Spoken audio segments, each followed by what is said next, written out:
Hello everybody, E here. Welcome back to another book review. This ain't gonna be a positive review, so if y'all are the people that want to be here for all the hopefulness and kindness and everything, this ain't gonna be that. If you're one of those old school peeps that only follow me for the drama and the nasty one-star reviews, this ain't gonna be that either. This is gonna be like a middle of the road, because the book isn't bad, but I'm talking about WHALEFALL by Daniel Kraus. I got a couple things to say up front. This author pretty much started his career as a ghostwriter, a jobber like myself. He finished up George Romero book, Something of the Dead, one of the zombie books that Romero left unfinished, I believe. He also worked with Guillermo del Toro on The Shape of Water. So I understand the writing style. I just wish that there was more. There's a certain style that everybody uses nowadays. And ever since Chuck Wendig became popular, it's like not Scott Sigler. There's another one. He's a Sam something. He's a fantasy author. Anyways, John Scalzi uses this. There's a whole group of people that write like this and have kind of pushed everyone to write like this. It is very, very, very low dose character development. I mean, yeah, you're gonna have something like in this one, you're gonna have the father trauma, you're gonna have that aspect, but it's always gonna be like some kind of deep, dark family secret kind of thing, and the writing will always be very, very quick, like Clive cleaves coconuts, kaboom. You know, it's very alliterative, it's a frenetic, punchy way of writing, but it's also really bland and kind of clinical and heartless and soulless. And I'm not crapping on Daniel Kraus, however you pronounce his name. I'm not. It's just this type of writing annoys me to no end. It's fragmented. You don't get a real feel for the author's vibes. Anybody can write like this. Most of the sentences are, anywhere between 3 and 5 words long. And I know what you're thinking. Doesn't everybody write sentences like that? Yes, but it's hard to explain unless you're a writer. You see this type of writing and you automatically know this is canned for mass production. This is the sardines of writing. This is the Campbell soup, the condensed soup of writing. You don't really ever get a true feel for the characters, and they're fine while you're in there, but you're not going to remember these people. I don't even remember this character's name, and I listened to 98% of this book. Let me explain. I got all the way to the end. I had about 30 minutes left of the audiobook. I was jumping back and forth between the ebook and the audiobook. I had, like I said, I was at 98% of it, and I saw no reason to finish it. Okay, let me tell you about the story. There's this dude, he's a deep sea diver. He gets swallowed by a whale, and for those of you out there, this is one of the problems I had. For those of you out there going, you can't actually get swallowed by a whale, he does his best to explain it. And I hate that he spent so much time explaining it.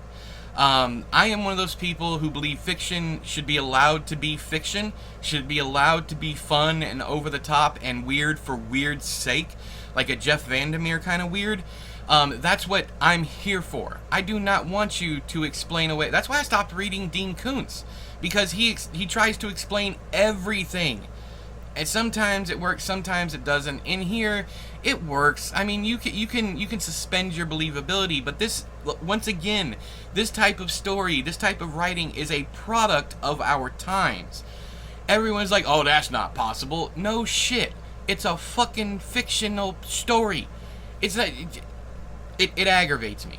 But what happens is they get trapped. The author gets trapped in this thing like, okay, I have to make this believable. And he spends a goddamn goodly chunk of this book trying to make you believe in this story. So much so, he really skimps on the character development.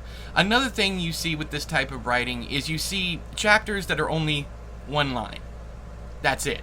And there's a lot of these in here.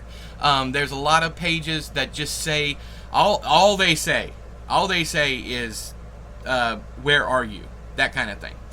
He does kind of go into the weirdness aspect of it, with the whale maybe possibly being possessed by somebody, and I thought that was extremely cool. The part with the attack toward the end, I don't want to spoil anything, but that was a really cool section. The writing still irked me, but that was a really cool section. I wanted more of stuff like that.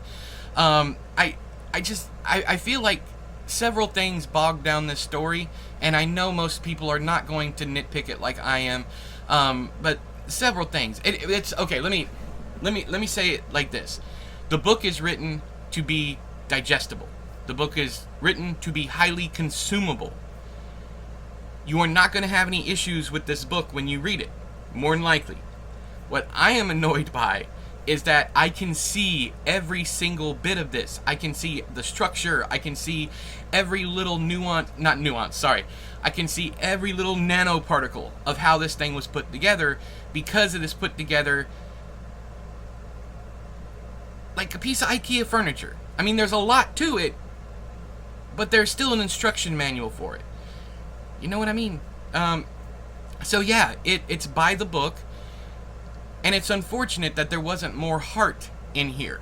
I have not read any of the other reviews. This is my first time reading Kraus. I do know about him in the industry.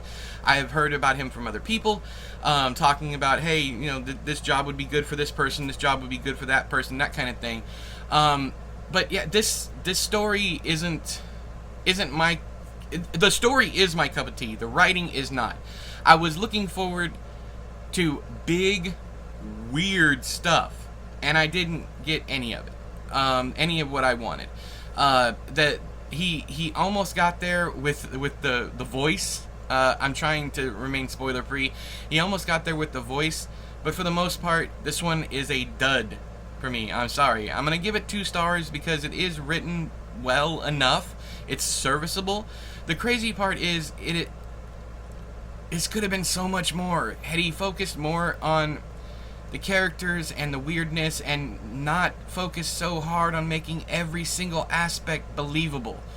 And, you know, he's probably sitting there, if he ever watches this, he probably won't, but if he ever watches this, he probably going to go, you know, I can't fucking win for losing. Either it's not believable and this guy likes it, or it is believable and other people like it. It's like, do whatever makes you happy, dude. If you're watching this, do what makes you happy, for real.